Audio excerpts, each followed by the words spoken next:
காரணமாக நாம் செல்கின்ற ஒரு திருத்தலம் என்று சொல்லுவோம்.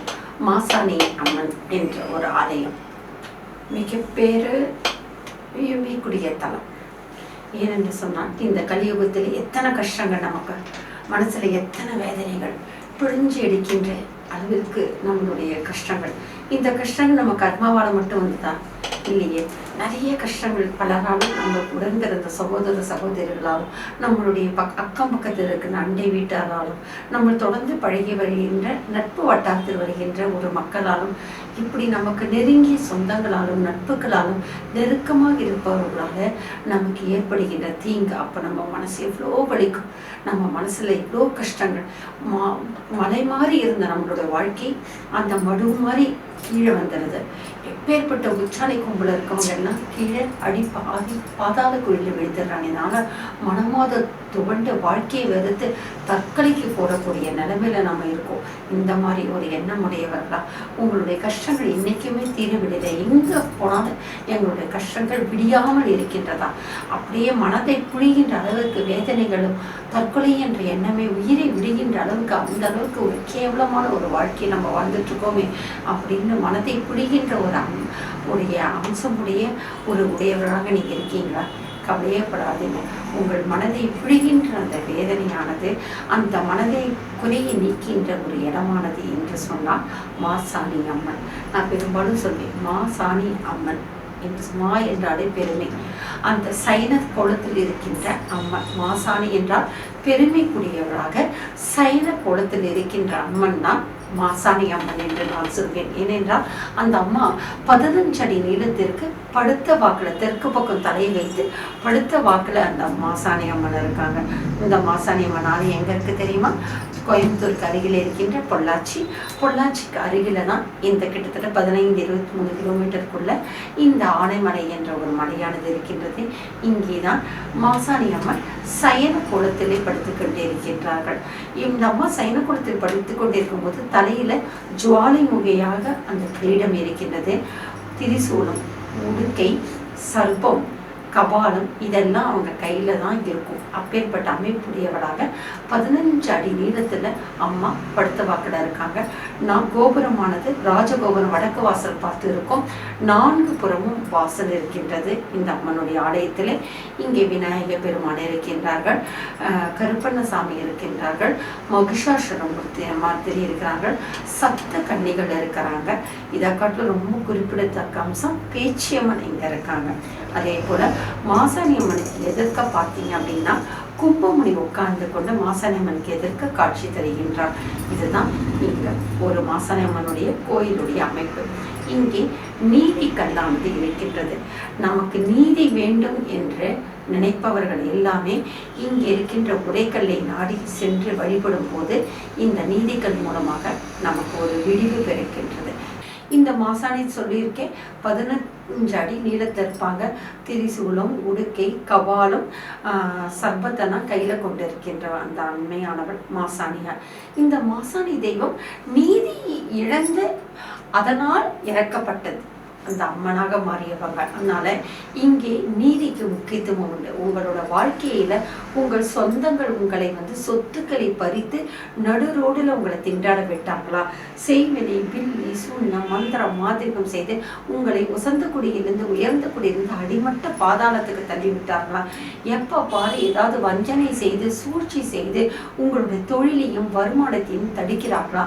உங்கள் ஏதோ ஒரு காழ்ப்புணர்ச்சியினாலும் வெறுப்புணராலும் உங்கள் மேல் போனவார்த்தனாலும் உங்கள் கணவன் மனைவியை பிரிக்கிறார்களா? உங்களுடைய வம்சத்தை அழிக்கிறார்களா? அதே போல ஒரு முறை கூட கர்ப்பம் தரிக்காமல் ஏதோ ஒரு வசிய மருந்து இடுமருந்து கொடுத்து உங்களோட கர்ப்பத்தை கலைக்கிறார்களா?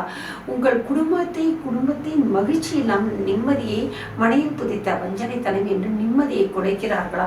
காத்து, கருப்பு, ஏவல், சேஷ்டி, வில்லி, சூன்யம், மந்திரம், மாந்திரம் இது போன்ற ஏதோ ஒரு தொண்டையில உங்க குடும்பம் கஷ்டத்துக்கள் ஆட்பட்டு கொண்டே இருக்கின்றதா?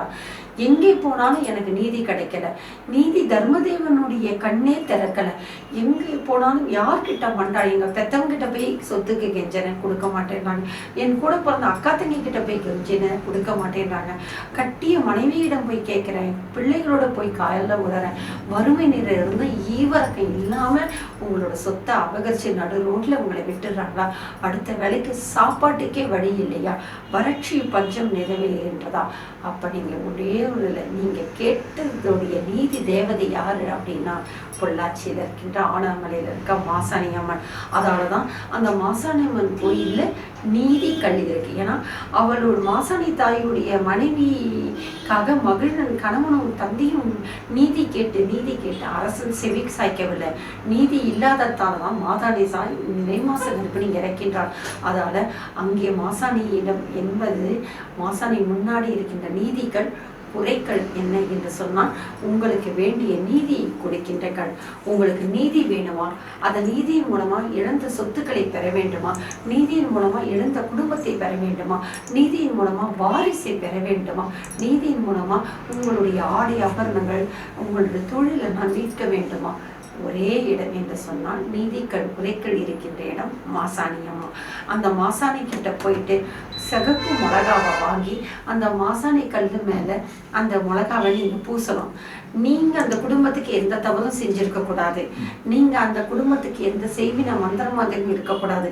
நீங்கள் அந்த குடும்பத்திற்கு எந்த வித தீய விஷயமும் செஞ்சிருக்க கூடாது. அப்படி நீங்க அந்த குடும்பத்துக்கு தீமை செய்து திருப்பி அந்த குடும்பத்துக்கு தான் என்ன அழிக்கிறது நீதி கேட்டீங்கன்னா முதல்ல நீங்க தான் மாட்டுவீங்க. நீங்க எந்தவித தவறுமே செய்யவில்லை, ஆனா உங்களை துரத்தி ஓட விரட்டுகிறாங்க. நீங்க இருக்கிற எல்லையை விட்டே உங்களை ஓட வைக்கிறாங்க. உங்களோட மொத்த குடும்பத்தையும் வேரோடு சாய்க்கிறாங்க. எங்கே இந்த மகன் இருந்தா இந்த மகள் இருந்தா இந்த சொத்தை கேட்டு திருப்பி உயிரோட வந்துடுவாங்க, வாரிசு இருந்தா உயிரோட வந்துடுவாங்க இந்த அப்படின்னு யாராவது உங்களை நினைச்சாலும், இல்லாட்டி நீங்க உசுரோட இருந்தா தானே இந்த தொழில்ல நீங்க முன்ன பதவிக்கு வருவீங்க, இந்த பதவியை பிடிக்கணும் அப்படின்னு நினைச்சாங்களோ, யார் உங்களுக்கு தீமை நினைச்சாலும் நீங்க நீதி அரசு யாரு என்று சொன்னா மாசாணி. அங்க போய் நின்றுடுங்க. எந்த தவறும் நீங்க செய்யல அப்படின்னு சொன்னா மாசாணி கிட்ட போயிட்டு அந்த நீதிகளை அம்மப்படுத்திட்டு இருப்பாங்க. அந்த கருவறைக்கு முன்பாகவே நீதிகள் இருக்கும். அங்க போய் சிகப்பு மிளகா வாங்கி அங்க ஒரு வடக்கையோட இருக்கும். அங்க போய் அந்த இடிச்சு அந்த சக்கையை எடுத்து அந்த உரைக்கல் மேல நீங்க மிளகாயை பூசிட்டீங்கன்னா போதும். பூசும்போது உங்க கை எரியவே, கொஞ்சம் 4 மிளகா அரைச்சாலே கையெல்லாம் எரியும். ஆனா நீங்க எந்த தவறும் செய்யலை அப்படின்னா அந்த மிளகாவை அரைக்கும் போது உங்க கை எரியவே எரியாது. அப்படியே இருக்கும். அந்த செவசவன் ஆகவே ஆகாது. உங்களுக்கான நீதி அப்பவே தெரிஞ்சிடும். உங்க அரைக்கும் போது உங்களுக்கு கை எரியவே இல்லையா, உங்களுக்கு செவசவன் ஆகலையா, அப்ப நீங்க நியாயமானவங்க. உங்களுக்கான நீதியை இந்த நீதிகள் மூலமாக மாசாணி கொடுப்பாங்கன்னு சொல்லுவாங்க. உடனே உங்க மிளகா அரைச்சுடணும். மிளகா அரைச்சிட்டு திரும்பி பார்க்காம அந்த மாசாணி அம்மனுடைய எல்லை விட்டு வரணும். அங்க போறீங்களா, தங்கிட்டு குளிச்சுட்டு சாப்பிட்டுட்டு எல்லாத்தையும் உங்களுடைய அம்மனா தரிசனம் பண்ணிட்டு அங்க பொற்காசு அர்ச்சனைன்னு இருக்கு. அந்த பொற்காசு அர்ச்சப்பட்டு கருவறையில் இருக்கின்ற தெய்வங்களை எல்லாம் பேச்சியம்மன், விநாயகர், கருப்பராயன், மகிஷாசுரமூர்த்தினி, சப்த மாதர்கள் இவங்களெல்லாம் வழிபட்டு அந்த கும்பமுனியும் வழிபட்டுட்டு 18ஆம் படி கருப்பு கூட அங்க இருக்கார். எல்லாரையும் வழிபட்டு விட்டு கடைசியாக கோயிலை விட்டு கிளம்புறதுக்கு முன்னாடி நீதி கல்லுல அந்த உரை கல்ல மிளகா அரைச்சிட்டு அங்கே கையில விட்டு அதுக்கப்புறம் எதுவுமே சாப்பிடக்கூடாது. அந்த எல்லையில நிற்கவே கூடாது.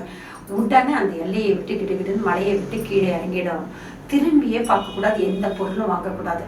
3 மாதத்திற்குள்ள உங்களுக்கு நீதியானது கிடைச்சிருக்கும். 6 மாதத்திற்குள்ள உங்களுக்கு நீதி கிடைக்கும். குறைந்தபட்சம் 3லிருந்து 6 மாதத்துக்குள்ள உங்களுக்கான நீதி கிடைச்சிரும். நீங்க நேரா போயிட்டு திருப்பி மாசாணி அம்மன் கோயில போயிட்டு அம்மனுக்கு தைல காப்புன்னு சொல்லிட்டு தைலம் வாங்கி அம்மனை நிறைவு செய்யணும்.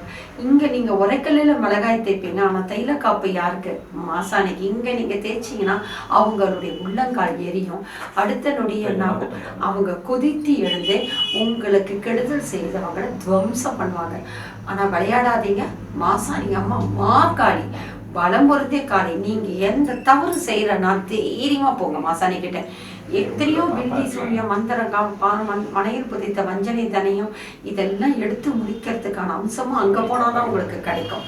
அந்த அம்மா கிட்ட போனாதான் வீட்டில் இருக்கிற கெட்ட சக்தி எடுப்பாங்க. அதே மாதிரி உங்களுக்கு குலதெய்வத்தை அருளால, நல்ல ஜோதிடருடைய அருளால, நல்ல அருவாக்கு அருளால உங்க வீட்டில் இருக்க மனையில் புதைத்த வஞ்சனை தனியெல்லாம் எடுத்துட்டீங்களா, அதுக்கான பரிகாரம் பண்ணிட்டீங்களா, அப்போ கூட தீர்வு இல்லையா, மாசாணி கிட்ட போங்க, அவங்க மீதியை முடிச்சு விட்டுருவாங்க. இதுதான் அம்மா. அப்பேற்பட்ட பலம் பொருந்தியவங்க. எப்பேற்பட்ட பேய், காத்து, கருப்பு, எந்த துஷ்டங்கள் இருந்தாலும் மாசாணி அம்மா கிட்ட போய் உக்காந்தாலே போதும். ஒரு பக்கம் பேச்சியம்மா, ஒரு பக்கம் கும்பமணி, அவ்வளவுதான். இவங்களே மொத்த பேய் பிசாசுகளையும் உங்களை எடுத்துருவாங்க. மாசாணி அம்மனுடைய பாதத்தை கண்ணால பார்த்தாலே போதும். எப்பேற்பட்ட தீமைகளை மீறும் மாசாணி பெருமை பொருந்திய அந்த மாசாணி அம்மனை சென்று வழிபடுங்கள். உங்களுக்கு தீராத நோய் தீரும். பெரிய குடிய கஷ்டங்களாக இருந்தாலும் மாசாணி அம்மையை பார்த்தா விலகும். மாசாணி அம்மனை பாருங்கள், மகிழ்ச்சியை அடைங்கள். பலம் பொருந்திய நிறைமாத கர்ப்பிணி என்று உங்களுக்கு நிறைவான வாழ்க்கையை தருவார். ஓ மாசாணி அம்மா போற்றி, மா காளியே